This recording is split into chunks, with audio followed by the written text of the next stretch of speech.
Aujourd'hui, nous arrivons à la deuxième partie de cette prédication, vivre selon la promesse de Dieu. Et donc, je vous invite à Hébreux chapitre 12, verset 18 au verset 24, comme c'est indiqué dans la petite feuille. Vous pouvez toujours m'accompagner sur la petite feuille, qu'il y a toutes les structures de ma prédication. Le texte de la parole de Dieu dit: vous ne vous êtes pas approchés d'une montagne qu'on pouvait toucher et qui était embrasée par le feu, ni de la nuée, ni des ténèbres, ni de la tempête, ni du retentissement de la trompette, ni du bruit des paroles telles que ceux qui l'entendirent demandèrent qu'il ne leur en fût adressé aucune de plus, car ils ne supportaient pas cette déclaration. Si même une bête touche la montagne, elle sera lapidée ou percée d'un dard. Et ce spectacle était si terrible que Moïse dit: je suis épouvanté et tout tremblant.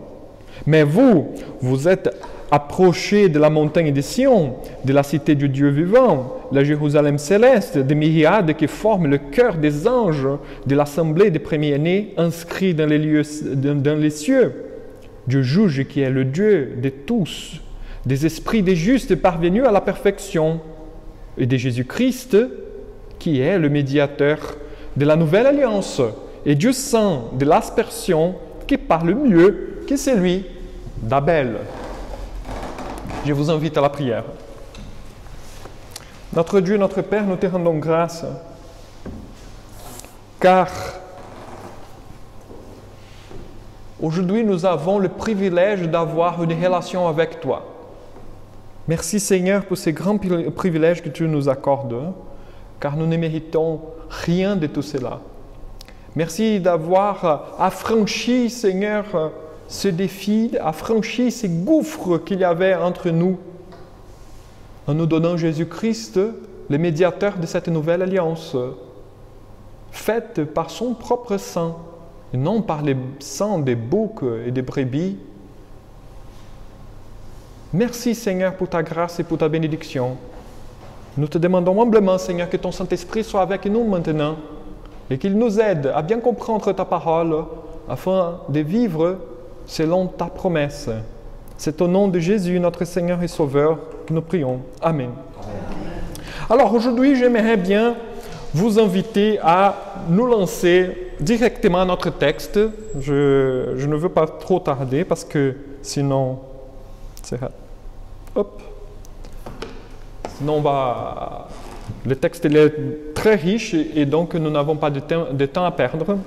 Donc selon la compréhension, si vous vous rappelez la semaine dernière, selon la compréhension déjà dégagée de l'ancienne alliance exposée la semaine dernière, nous pouvons comprendre maintenant la nature du contraste que l'auteur aux Hébreux fait afin de nous encourager à vivre la foi chrétienne dans ce monde pervers.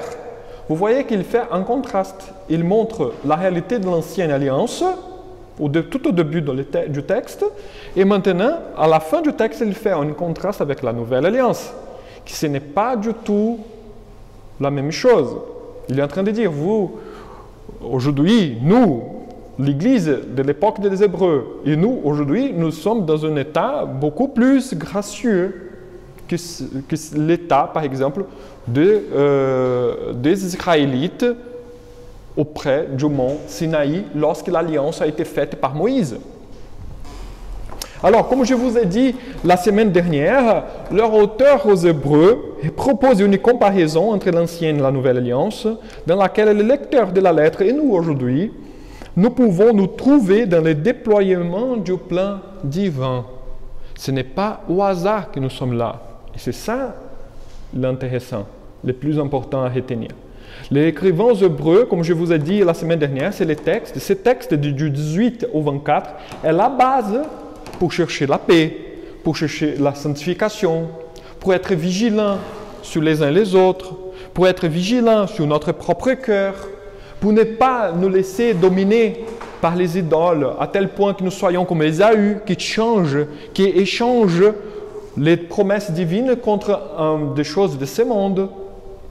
Donc, la base pour cela, pourquoi on doit le faire? C'est parce que nous sommes insérés dans une alliance. Dieu nous a fait une alliance par son Fils Jésus-Christ. Et cette alliance, elle est cadre dans lequel on va avoir une relation avec Dieu. Donc, si nous pouvons aujourd'hui avoir une relation avec Dieu, c'est grâce à cette nouvelle alliance faite par le sang de Jésus-Christ. Donc nous sommes dans ce plan divin aujourd'hui. Nous avons un endroit dans ce plan divin.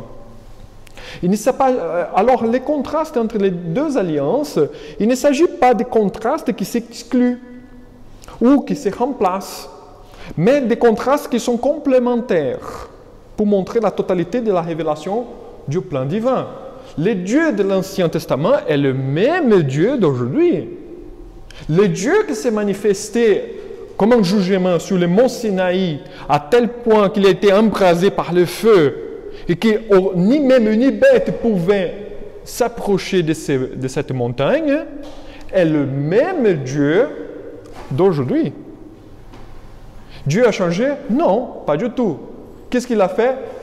Dans l'Ancien Testament, il a révélé une partie de son caractère, qu'il est un Dieu vraiment qui est en colère contre le péché, et en même temps, maintenant, il se révèle d'une nouvelle façon, dans la nouvelle alliance. C'est ça le but de l'alliance. Comme je vous ai dit la semaine dernière, alliance, ça veut dire elle est toujours accompagnée par la révélation. C'est pourquoi il n'y a plus de révélation. Pourquoi il n'y a plus de révélation? Parce que la nouvelle alliance est le sommet maximum, les plus grands, les sommets de la révélation divine. Parce que Jésus-Christ, il est venu, le Dieu incarné est venu. Toujours, il faut penser à la demande des disciples. Seigneur Jésus, montre-nous le Père. Et Jésus leur dit, voici, je suis là avec vous. Vous voyez, il est le sommet de la révélation divine. Donc, la nouvelle alliance est le sommet de la révélation. C'est pourquoi il n'y a plus de révélation, c'est fini. Comme dans l'Ancien Testament, les prophètes, c'est tout fini. Il est le sommet de la révélation parce que la nouvelle alliance, elle est là. Donc Dieu, il n'a pas changé, mais il se révèle dans la nouvelle alliance d'une nouvelle façon, la façon qu'il est le Rédempteur. Mais avant d'arriver à ce point-là, j'aimerais bien vous donner quelques différences et quelques similitudes entre les deux alliances selon ce texte d'Hébreux chapitre 12, versets 18 à 24, afin que nous puissions saisir cette alliance qui nous faisons partie aujourd'hui. Alors, l'ancienne alliance, selon le texte, elle est tangible. Vous voyez, un feu qui embrase la montagne, c'est du bruit, c'est des choses. La nouvelle alliance, elle est spirituelle.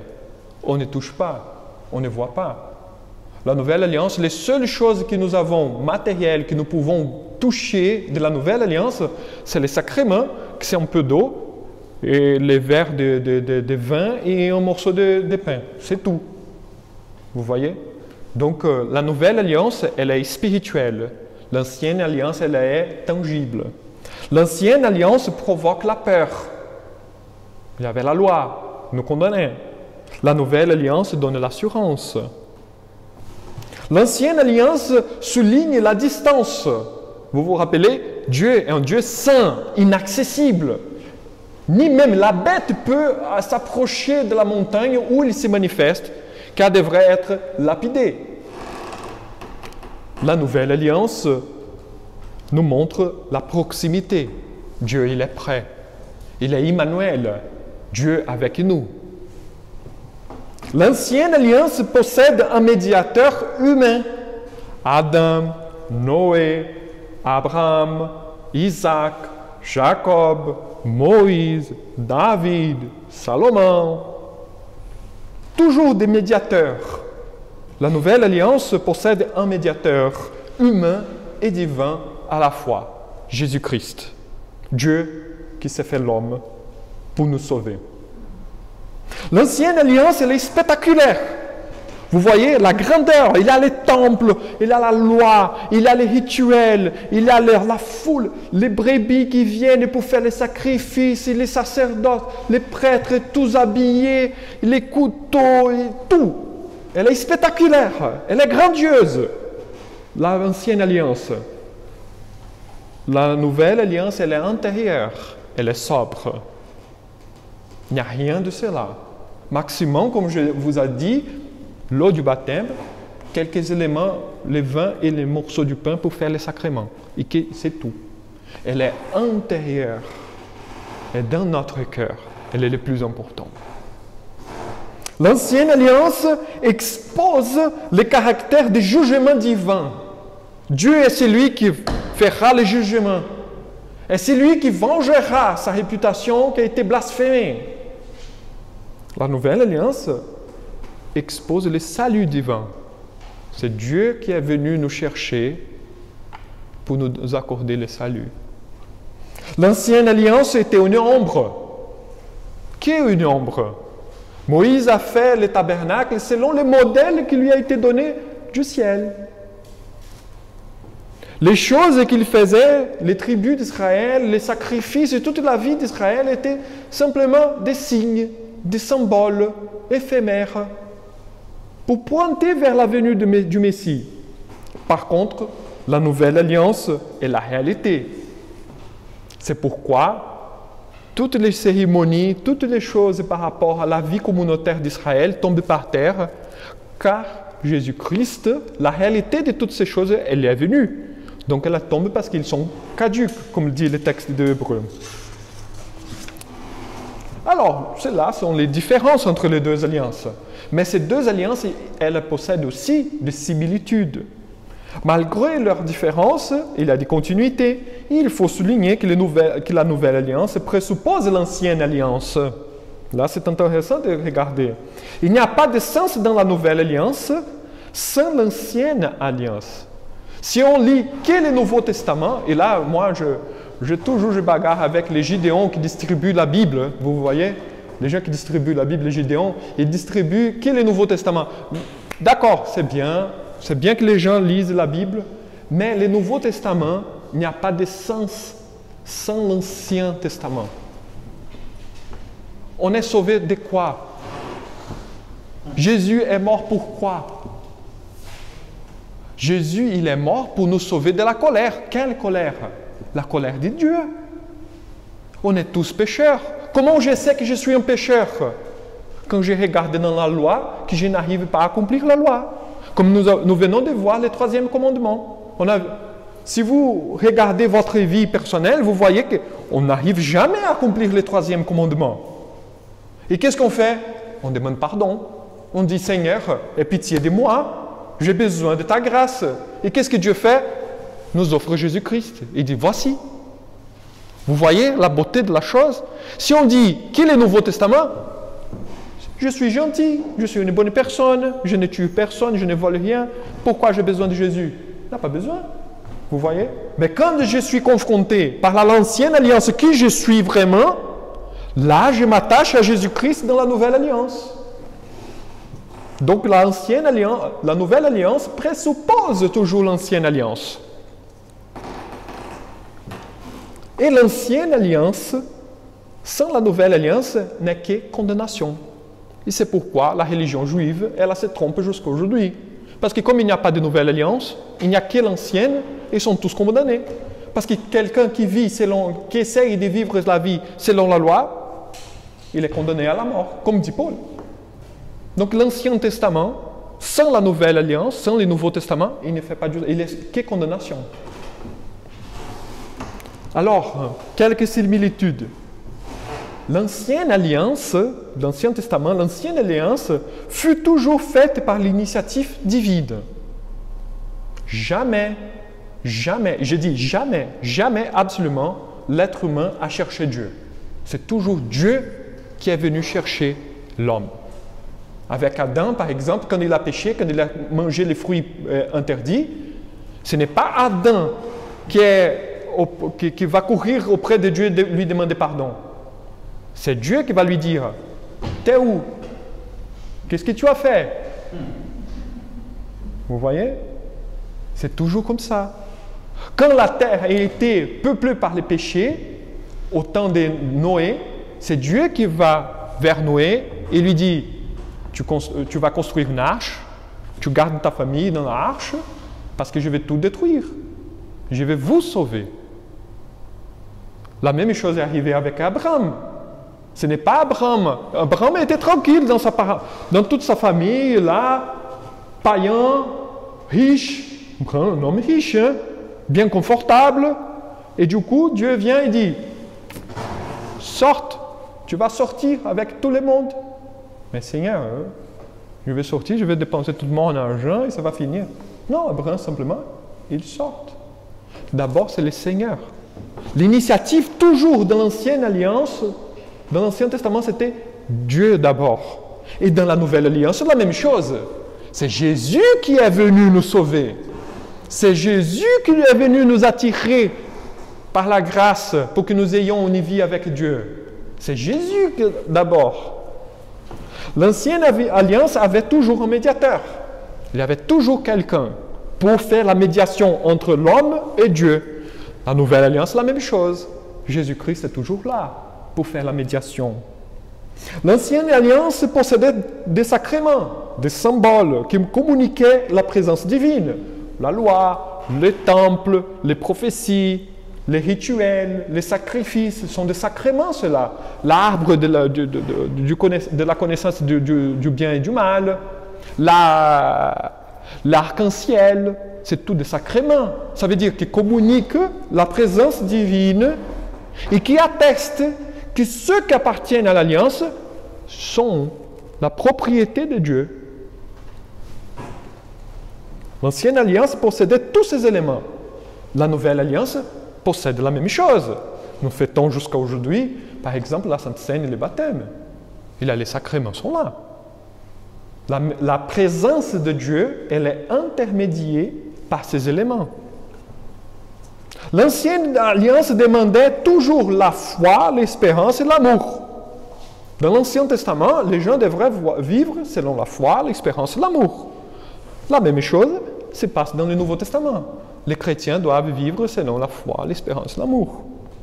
L'Ancienne Alliance donnait le cadre de la relation avec Dieu. Donc je ne peux pas avoir un rapport avec Dieu, une relation avec Dieu de n'importe quelle façon. Il y a l'Alliance qui va faire cette intermédiation. La Nouvelle Alliance, c'est la même chose. C'est pourquoi Jésus est venu. Il est venu célébrer la Nouvelle Alliance. L'Ancienne Alliance portait des promesses. Il y aura un jour que le fils de la femme va écraser la tête du serpent et le serpent va mordre son talon. Moïse a dit, un jour, il y aura un prophète plus grand que moi. David, il dit, le Seigneur a dit à mon Seigneur, assis-toi sur mon trône jusqu'au jour que je ferai tes ennemis tes marchepieds. C'est de ta famille, Judas, qui va sortir. Le sceptre de fer sera toujours avec toi, Judas. David, ta postérité va régner à jamais. C'est ta postérité qui va régner à jamais. Et la Nouvelle Alliance, la même chose. Jésus nous a dit, je vais essuyer de vos yeux toutes les larmes. Je reviendrai chercher mon Église. Je vais vous donner mon Saint-Esprit. Vous voyez, il n'y a que des promesses aussi. Les deux alliances portent les mêmes promesses. L'ancienne alliance fut établie selon la parole de Dieu. Dieu a dit et l'alliance a été mise en place selon la parole. Dans la nouvelle alliance aussi, allez à toutes les nations, enseignez-le, faites-le disciples, en enseignant tout ce que vous avez écouté de ma part et baptisez-le au nom du Père, du Fils et du Saint-Esprit. Toujours selon la parole, toujours selon la parole. Alors, qu'est-ce que je veux dire par rapport à tout cela? Parce qu'il y a un grand problème à résoudre. Et là, j'arrive déjà à la troisième partie de ma prédication d'aujourd'hui. Parce qu'à partir du verset 22, l'écrivain aux Hébreux se tourne vers la Nouvelle Alliance et il mentionne une liste de 7 éléments qui la composent pour correspondre parfaitement à la liste donnée en amont afin de montrer la qualité de la nouvelle relation avec Dieu. Dans les versets du 18 jusqu'au verset 21, il y a 7 éléments qui composent l'ancienne alliance. Du verset 22 jusqu'au verset 24, il y a 7 autres éléments qui composent la nouvelle alliance. Ils sont parfaitement complémentaires. Ils montrent comment Dieu a résolu le problème du gouffre existant entre lui et nous. Il est le créateur, nous sommes des créatures. Il est infini, nous sommes finis. Il est éternel, nous sommes mortels. Il est un esprit, nous sommes une matière. Il y a un gouffre entre nous deux, qui n'est infranchissable.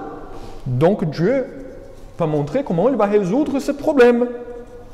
De cette manière, par comparaison, nous savons de quoi exactement nous avons été sauvés. Les spectacles de terreur et jugements vus sur le Sinaï, comme nous avons vu dans le texte verset 18 jusqu'au verset 21, donnent lieu dans la Nouvelle Alliance à l'accueil divin fait par Jésus dans les monts Sion. Il change Sinaï, la colère, le jugement, pour Sion, l'habitation divine. Vous vous rappelez du psaume 118? C'est sur les monts Sion qu'il aimait.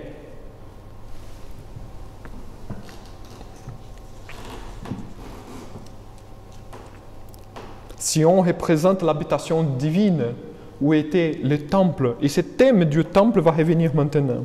Contrairement à la rencontre sur le Sinaï du peuple avec Dieu, maintenant, l'écrivain souligne notre espérance de rencontrer Dieu par la paix faite par le sang de Jésus-Christ. Nous ne sommes pas comme les Israélites au pied de la montagne Sinaï, embrasés par le feu. Mais maintenant, nous sommes assurés que par le sang de Jésus-Christ, Dieu lui-même nous accueille. Il nous donne sa présence. La réalité de l'ancienne alliance fane devant la splendeur de la réalité de la nouvelle alliance. La cacophonie du bruit de la tempête, du retentissement de la trompette, du bruit des paroles est remplacée par le chœur des anges dans une atmosphère de louange et adoration. L'image d'un Dieu inaccessible est éclipsée par l'image de Dieu qui justifie et accepte l'être humain par Jésus-Christ. Chaque élément est choisi soigneusement afin de souligner les aspects les plus caractéristiques de la Nouvelle Alliance.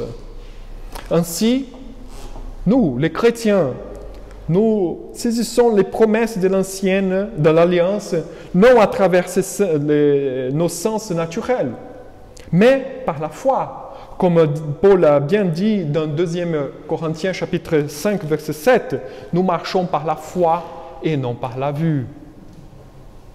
Donc si nous attendons de grosses choses arriver dans notre vie, ne va pas arriver. Je vous assure. Si nous attendons de gros miracles arriver, ce n'est pas la règle. Parce que nous ne marchons pas par des choses, par les sens, par nos vues. Nous marchons par la foi.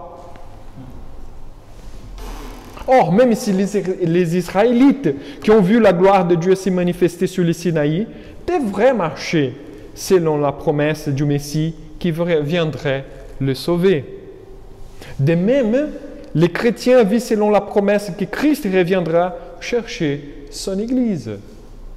De la même manière qu'Israël vivait avec l'espérance que le Messie viendrait, nous aussi, nous devons vivre toute notre vie dans l'espérance. Jésus-Christ reviendra chercher son Église, c'est-à-dire nous tous, qui appartenons à l'Alliance. C'est là les stipulations de l'alliance. Cela fait partie de nos droits, si on pourrait employer un mot moderne. De cette manière, la foi dans la nouvelle alliance n'est pas différente de celle de l'ancienne alliance, car elle repose sur l'espérance de l'accomplissement des promesses divines que nous ne voyons pas maintenant, mais qu'ils vont forcément se réaliser. Ce n'est pas justement cela que l'écrivain aux Hébreux vient de dire au chapitre 11. La foi est la certitude des choses que nous ne voyons pas, des choses que nous attendons. Et c'est justement la façon de vivre du chrétien. Nous vivons dans une espérance continuelle qui n'arrête jamais. C'est là est la vie chrétienne.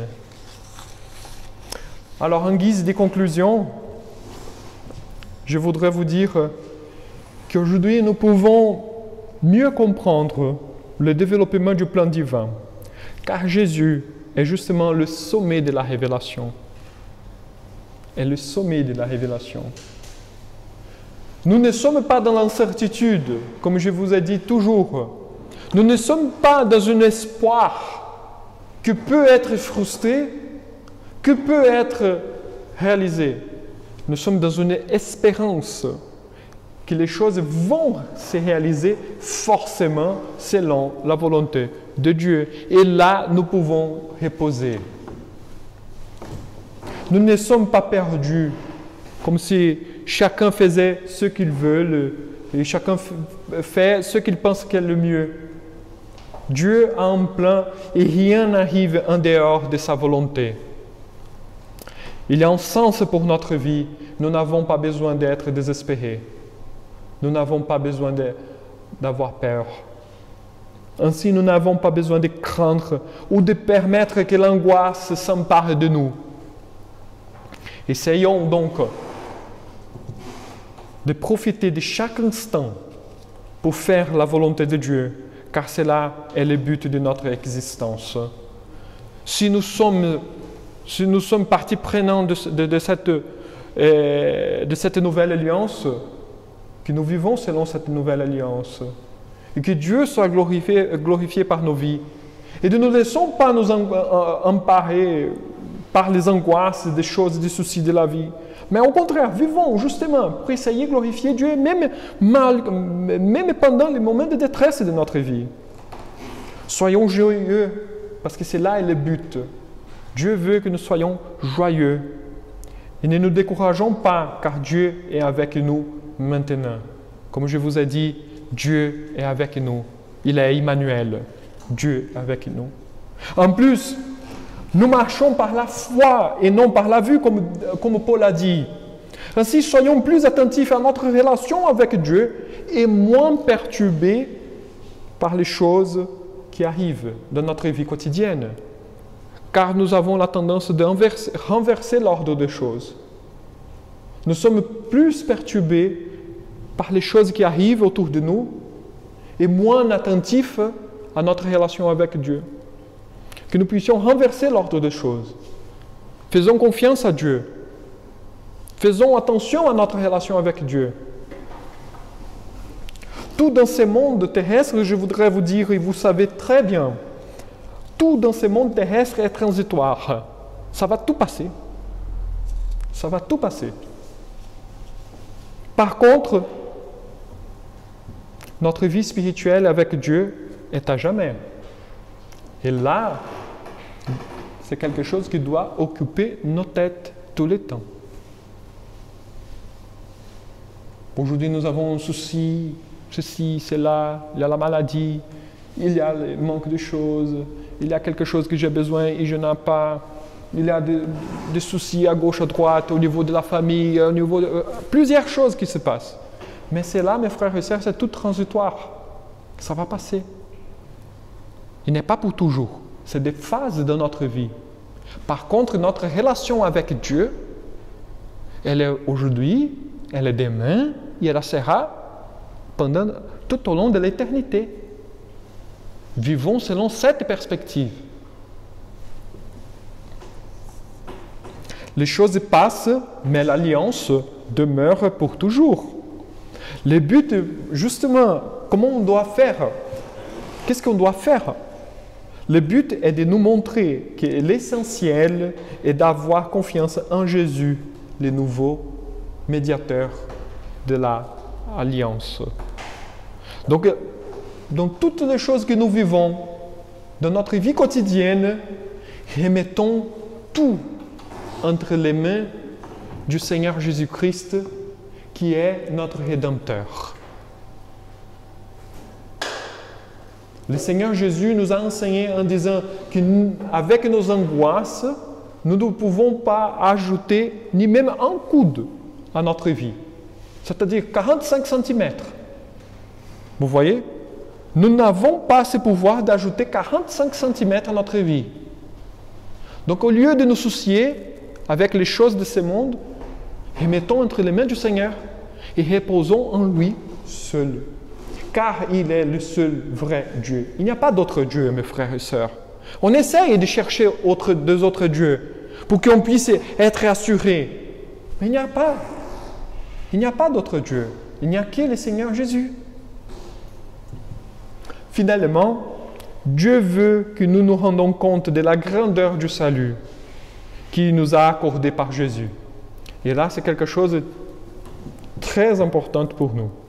Notre tendance, mes frères et sœurs, et je vous avoue, même mon péché, notre tendance est de diminuer la valeur ou de les considérer comme quelque chose de peu d'importance. Nous avons la tendance, quand on rencontre Jésus-Christ, quand on est converti au Seigneur Jésus, nous l'aimons, nous voulons vivre pour Jésus, mais de petit à petit, on commence à un peu refroidir. Et on laisse un peu de côté la valeur et la grandeur du salut que Jésus nous a accordé. On pense que c'est simplement une autre chose qu'on a acquis au long de notre vie. Et non. C'est justement les points de tournage de notre existence. Nous ne devons pas laisser à côté ou diminuer. Le salut de Jésus, c'est la chose la plus essentielle dans notre vie, car ce salut nous assure que la mort n'est pas une fin, mais simplement un passage vers une vie réelle avec Dieu éternellement. Ainsi, notre façon de vivre doit être celle de confiance en lui seul, car vivre selon ce monde est toujours s'assujettir. Vivre selon ce monde est toujours s'assujettir. Par contre, Jésus-Christ nous donne la liberté de vivre. Attachons-nous davantage à notre Seigneur et Sauveur Jésus-Christ, car par lui, Dieu nous a sauvés du jugement. Il n'y a point de condamnation pour ceux qui appartiennent à Jésus-Christ. Le Dieu qui s'est révélé sur le mont Sinaï, il ne se manifestera plus pour nous, pour ceux qui sont en Christ. Mais pour ceux qui ne sont pas en Christ, il n'y a que le Dieu qui se manifeste sur le mont Sinaï. Vous voyez? Peu importe si la personne est chrétienne, si elle est juive, si elle est musulmane. Parce que le seul Dieu qui existe, c'est le Dieu qui se manifeste conformément au mont Sinaï. N'ayons pas peur, mes frères et sœurs, n'ayons pas peur. Reposons dans le Seigneur. Je voudrais vous dire que le pire est déjà passé. Nous sommes vraiment libres pour vivre pour la gloire de Dieu aujourd'hui. Amen. Je vous invite à la prière. Notre Dieu, notre Père, nous te rendons grâce. Merci, car comme tu as fait avec Israël, lorsque tu les as délivrés de l'Égypte, tu as fait la même chose avec nous, avec beaucoup plus de gloire, avec beaucoup plus de puissance. Tu nous as sauvés, Seigneur, tu nous as délivrés de l'empire des ténèbres, tu nous as transposés dans ton royaume de lumière. par ta nouvelle alliance en Jésus-Christ, notre Seigneur et notre Sauveur. Nous te glorifions, Seigneur, nous te rendons grâce, car nous ne méritions rien de cela, mais par ton amour et par ta miséricorde, tu nous as appelés, tu nous as donné la foi pour croire en toi, et aujourd'hui, tu nous fais persévérer jusqu'au bout. Nous te rendons grâce, Seigneur. Nous te remercions et nous te louons, car il n'y a pas d'autre Dieu comme toi. Tu es notre force, tu es notre consolation. Sois avec nous, Seigneur. Aide-nous à vivre une vie chrétienne pour la gloire de ton nom, malgré les difficultés, Seigneur. C'est au nom de Jésus, notre Seigneur et Sauveur, que nous prions. Amen.